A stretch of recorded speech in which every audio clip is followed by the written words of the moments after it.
உங்க சிந்தையை நீங்க ஒன்று புதுப்பித்துக் கொள்ளுங்கள். உங்க சிந்தையை ஒன்று தெரிஞ்சுங்க. சிந்தையே, அறிவே, ஞானமே.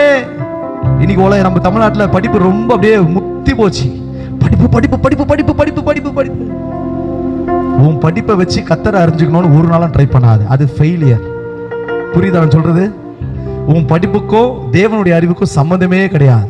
இந்த உலகத்தில் நீ இயங்குவதற்காய் படிப்பு என்பது முக்கியம். ஆனால் நீ கிறிஸ்துவை அறிந்து கொள்வதற்கு, கிறிஸ்துவின் சிந்தையை காத்துக் கொள்வதற்கு, கிறிஸ்துவனுடைய சிந்தையில வளருவதற்கு இந்த பரிசுத்த வேதாகம் அவரை அறிந்து கொள்ள முடியும். எங்க இயேசுவினுடைய சிந்தையை அறிய முடியாமல் நாம் தவறுகிறோம் என்றால் சில வசனங்கள் நான் உங்களுக்கு காண்பித்து கொடுக்கிறேன். 7ஆம் அதிகாரத்திலே அந்த பாவமானது கற்பனையினாலே சமயம் பெற்று சகல இச்சைகளையும் என்னில் நடப்பித்தது.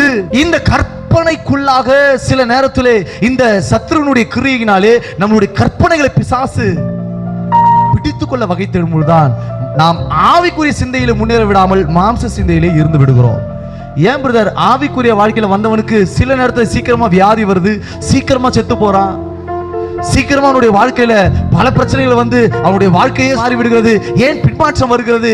ஏன் தேவனை மதிக்காத ஒரு அசட்டு தைரியம் வருகிறது என்றால் பாவத்தின் சிந்தையிலே சமயம் பார்த்து வருகிற அந்த பாவம் அவனுடைய மாம்ச சிந்தையை ஆக்குமை பண்ணி, அதாவது அவனை ஆளுகை செய்து அவனை அதிலே வழிநடத்த அந்த மாம்ச சிந்தையை அவன் விரும்புகிறபடினால் ஆவிக்குரிய சிந்தனை எழும்ப முடியாம மாட்டிக்கிறோம். ஆவியானவருடைய சிந்தை இருக்குன்னா உனக்கு ஜீவன சமாதானம் இருந்துகிட்டே இருக்கும்.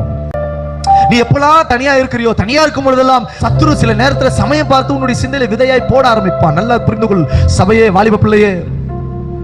நீங்க எந்த நேரத்துல உங்களுடைய நினைவுகள் தனியாக இலவசமாய் ஃப்ரீயா இருக்கிறதை சத்துரு கவனித்துக் கொண்டே இருப்பான். ஏன் கசப்பு வருது தெரியுமா? ஏன் போராட்டம் வருது தெரியுமா? ஏன் சண்டை வருது தெரியுமா? நம்ம மனசுல எதுவுமே இல்லை நம்ம நினைச்சிட்டு இருப்போம். ஆனால் சமயம் பார்த்து கொண்டிருக்கிற சத்துரு ஒரு விதையை போடுவான். அன்னைக்கு இவங்க இப்படி பேசினாங்களே, ஞாபகம் இருக்குதா? அன்னைக்கு நம்ம இப்படி அசட்ட பண்ணி ஒரு மாதிரி கேவலப்படுத்தி பண்ணாங்களே, அதை மறந்துட்டியா? குடும்ப வாழ்க்கையில சொல்றாத, உங்க வேலையில சொல்றேன், சபையிலயும் பிரச்சனை தான் இருக்கு. ஆவியில களி கூர்ந்து ஆராதனைக்குள்ள போக முடியாத பல விசுவாச குடும்பங்களை நான் பார்க்க முடியும்.